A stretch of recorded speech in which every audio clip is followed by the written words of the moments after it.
Welcome to Breaking the Standard, where we are closing the communication and knowledge gap for the small business government contracting industry. I'm Aubrey Gainfort, and today we have very special guest Amanda Swanson Goff with us. Amanda, welcome. Hi, thank you so much for having me. Yeah, if you could just introduce yourself for our listeners, that would be great. Sure. My name is Amanda Swanson Goff. I currently am the Director of Research and Analysis at the Pulse of GovCon. We are a small but mighty women-owned firm providing market intelligence to government contractors of all sizes.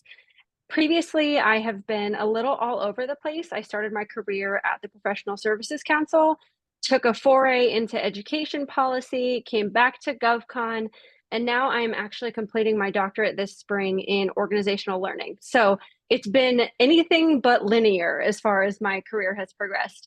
But probably more relevant to today, I am also the spouse of an active duty Marine. So we are currently stationed at Fort Eisenhower in Augusta, Georgia, Mm. and looking to move back to Fort Meade in May. So always a new adventure around the corner. Wow, yeah. And thank him for his service. And I can't even imagine what that looks like and moving from, place to place to place. But it's kind of perfect because what we're going to talk about today is how small businesses can leverage veteran, spouse, and military talent, which is such a great idea that I never even thought about until you had, mentioned this to me a couple of weeks ago. So, where would you recommend that small businesses find this talent? Because I think this is such a unique and original idea. I love this question. And I appreciate the opportunity to talk about it because we've been talking about veteran employment in particular for a long time. And there are some very good organizations out there doing the work, helping veterans transition out of the military and find work opportunities, helping with resumes, all those sorts of things. But military spouses have really only come into the conversation within the last couple of years.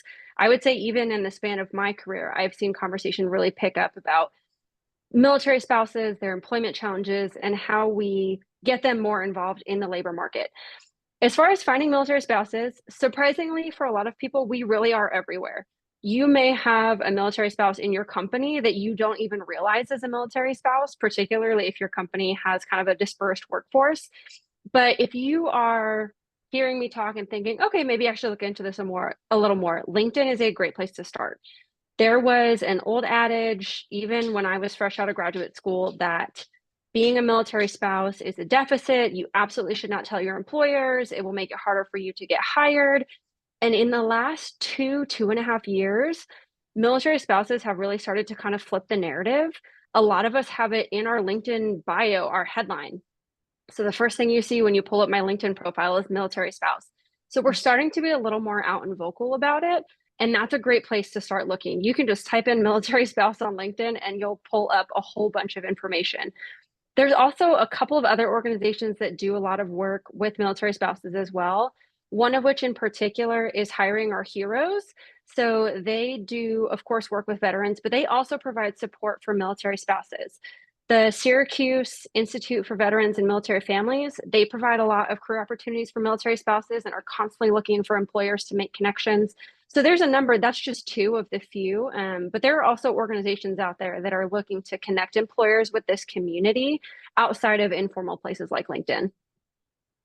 I didn't even think to put that in your in your bio or like your tagline because that's so smart because it would automatically like filter you if you get if somebody types that in as a search button. So that's a really great idea and it's free and like takes no time to do that. But how would you suggest businesses create a structure to actually be able to access military spouses? Because I feel like a lot of attention very much due and needed has been towards veterans and being able to hire and have veterans be as like a top priority or in terms of hiring and that kind of thing.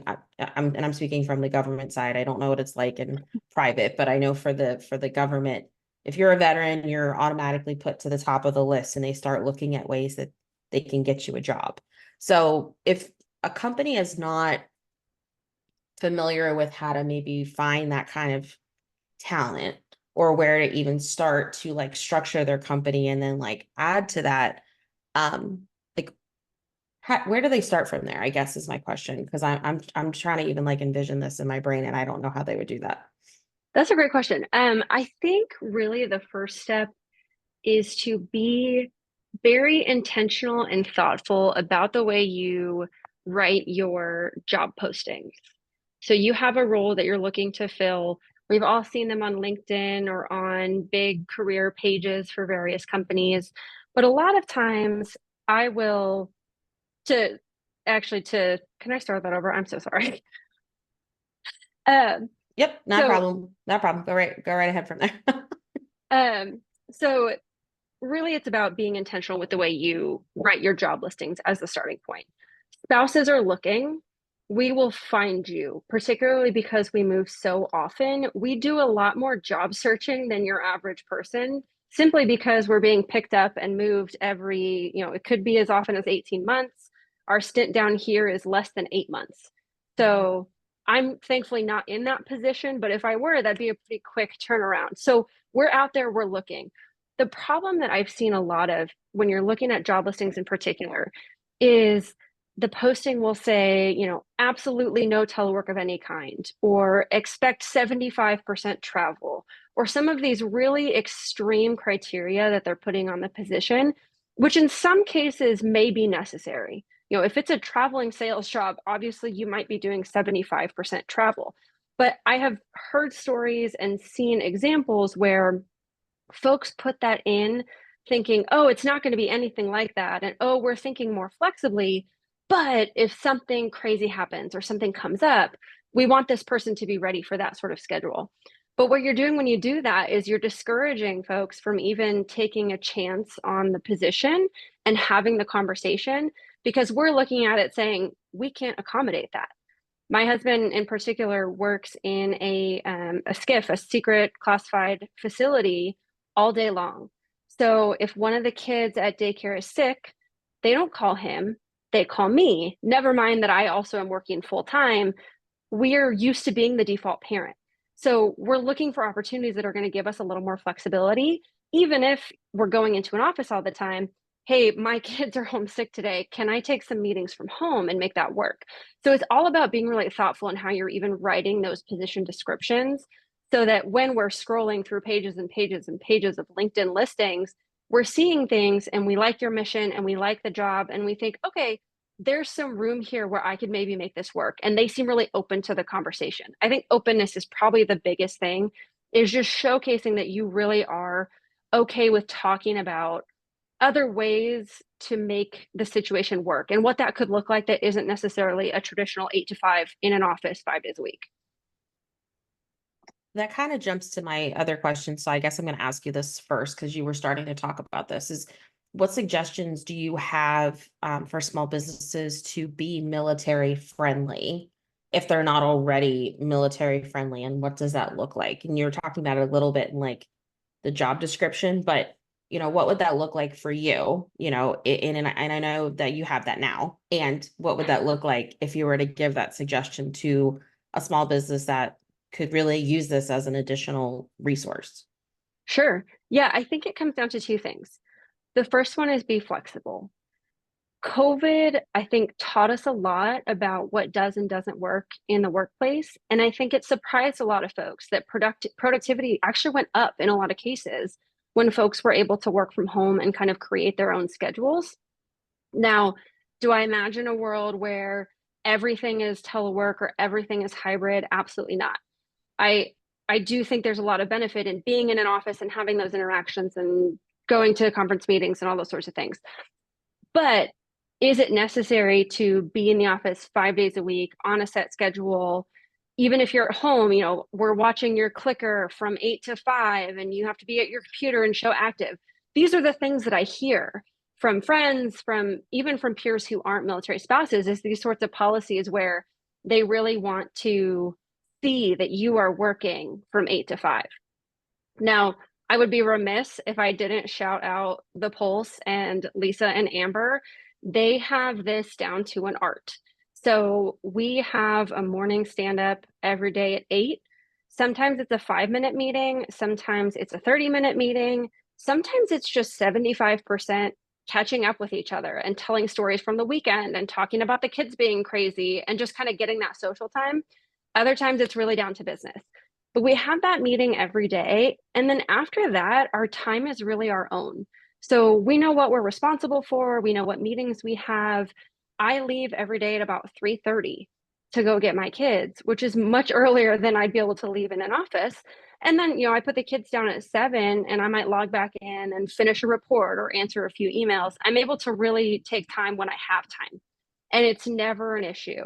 There's never oh, it kind of seemed like you were out at 4 when you should have been here till 5. That's never a conversation that we've ever had.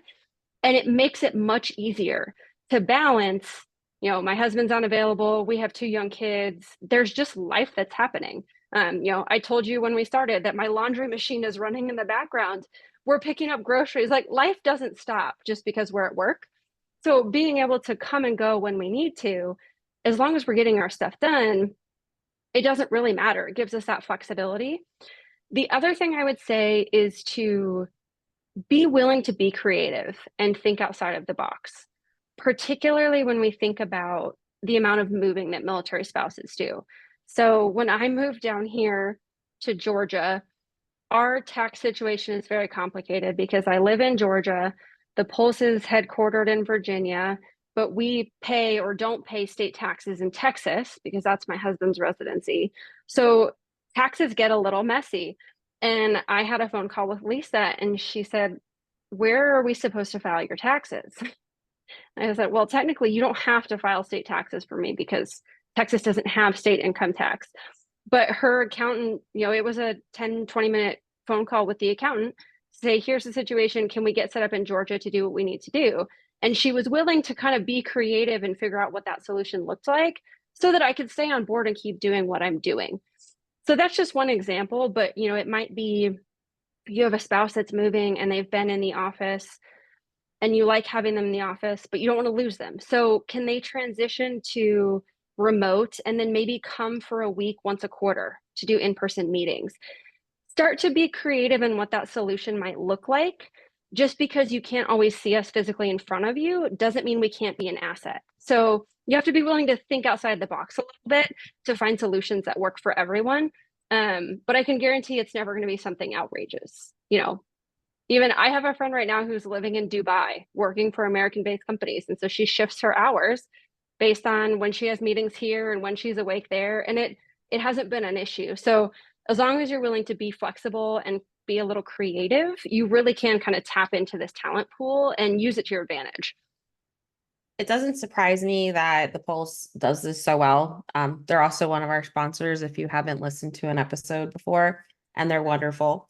But I think it's also points to, making sure that companies, if they really, care about the quality of the person and more of like what the output is versus how they get it done, I think that also points to like, they're looking at, the argument of, do we really need a 5-day work week? Do you have to work, 8 to 9 hours a day? Like, can you get this stuff done in different ways and still be able to produce it as long as it gets done at the end of the day?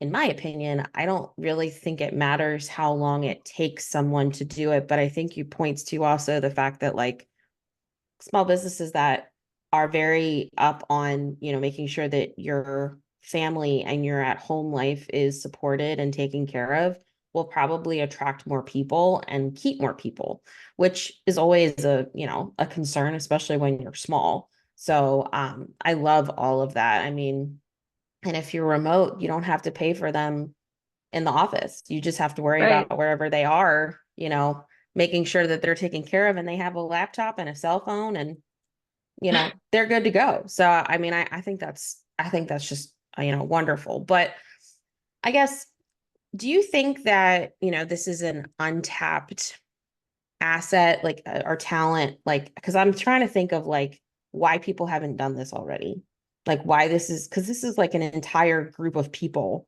because there are a lot of people in the military, there are a lot Mm-hmm. of people like who do what you do and move all over the place. And, some don't want to work, totally fine, but a lot of women do.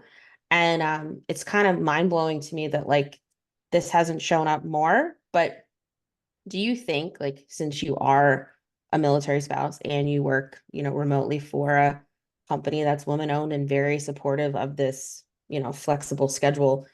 Like, is this kind of like a no-brainer? Like this would be a huge asset to small businesses to be able to do this?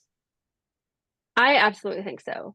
Um, some figures show military spouse unemployment as high as 7 times the national average within the Mm. last couple years.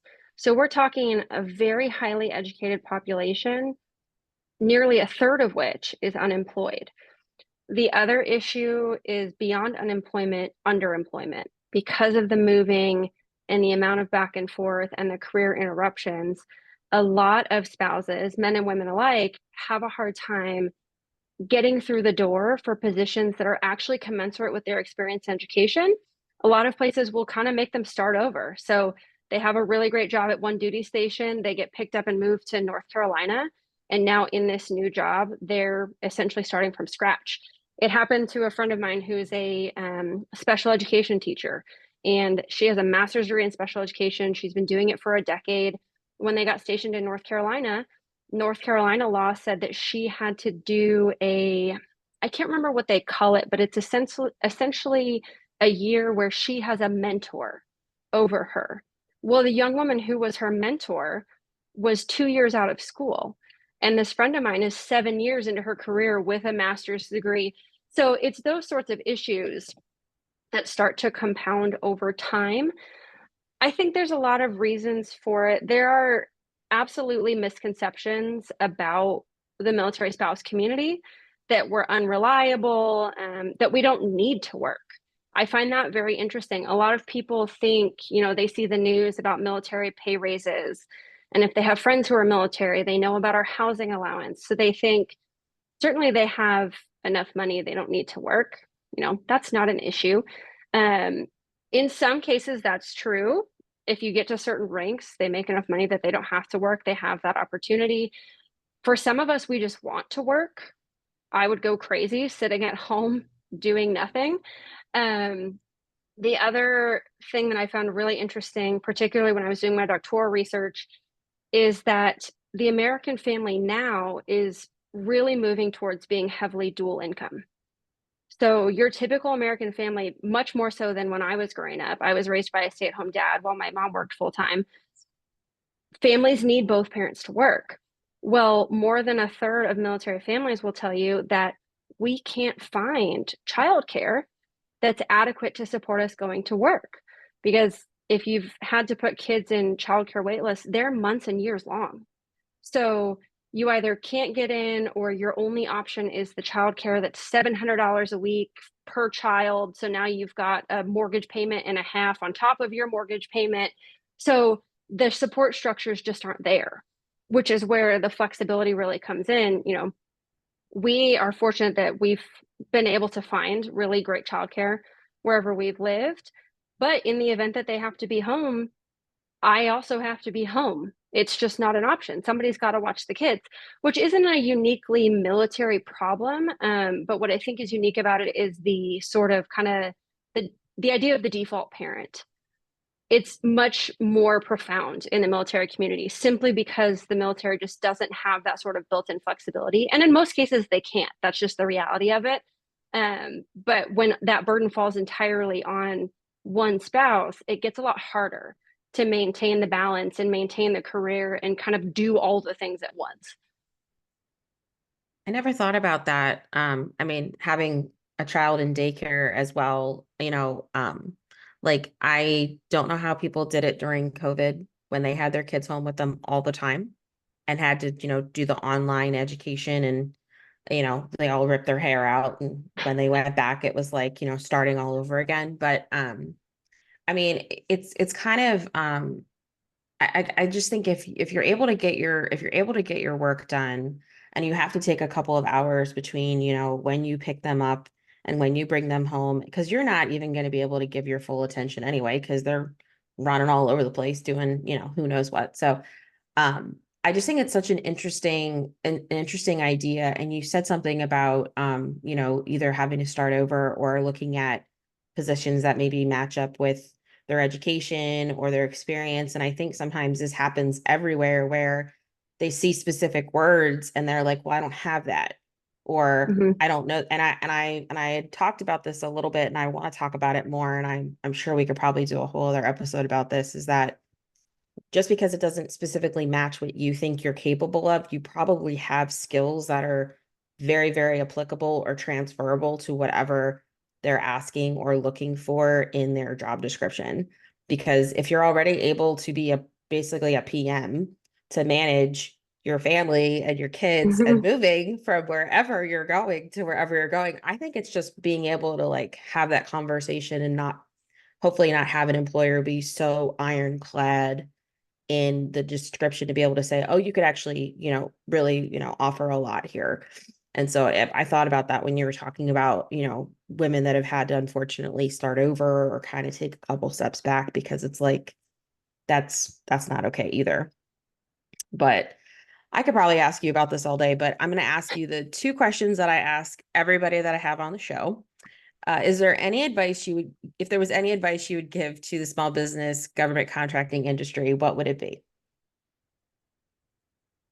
I think the biggest thing is to be willing to look beyond the advice and the models for success that you see plastered on LinkedIn and in other places on the internet and in magazines.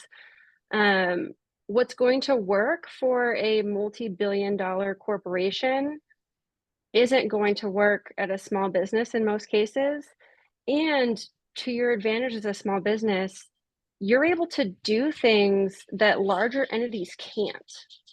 You can create those sorts of flexible structures and provide a little more creativity in your talent management strategy that allows you to access really fabulous people who aren't being leveraged in other places, which then becomes a huge advantage because now you've got this person on your team who really takes things to the next level. So I think that would be my biggest thing is, kind of discard. We're all on LinkedIn and we see the long posts about this story of leadership success and this, that, and the other. And those are great. And there's certainly nuggets that can be pulled from them. But don't be afraid to step outside of that model and think, I'm in charge. I'm a small business. How do I want this to look so that people come, they feel valued, they feel like they have room to grow, and then they want to stay? I like that. And if our listeners want to get in touch with you, what would be the best way to do that? LinkedIn.